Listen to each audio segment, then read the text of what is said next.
Okay guys, இன்றைக்கி அப்போ பார்க்க போகிற டாபிக் பார்த்தீங்க அப்படின்னா ஜாவா ஆப்டிடியூடு.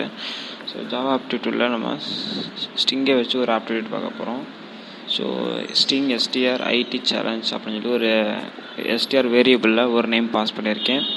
அதுக்கடுத்து int P equal to STR dot index of L அப்படின்னு சொல்லி போட்டிருக்கேன் நான்.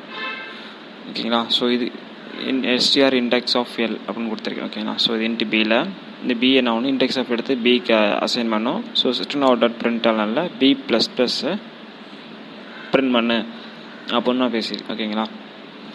ஸோ இதான் கொடுத்து. ஸோ இதுக்கு அவுட் என்ன வரும் பார்த்தோம் அப்படின்னா ஸ்டிங் எஸ்டிஆர்ன்றது ஒரு ஸ்டிங்கு.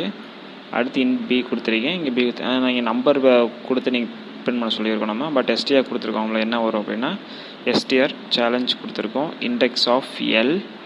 இண்டெக்ஸ்னால் என்னென்னா அந்த இண்டெக்ஸ் வேல்யூனா தெரிஞ்சுக்க. ஸோ ஸ்ட்ரிங்கில் இருக்க ஒவ்வொரு இண்டெக்ஸ் வேல்யூ பிரித்து இண்டெக்ஸ் ஆஃப் எல் அப்படின்னா ஸோ எல்லோட இண்டெக்ஸ் வேல்யூ என்னவோ அதை சொல்லும். வேறுங்க 0 1 2 3 4 5 6 7 8 9 10 11.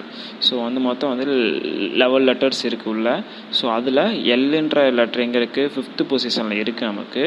ஸோ 5th பொசிஷனை எடுத்து பிக்கு நமக்கு அசைன் பண்ணணும். ஓகேங்களா?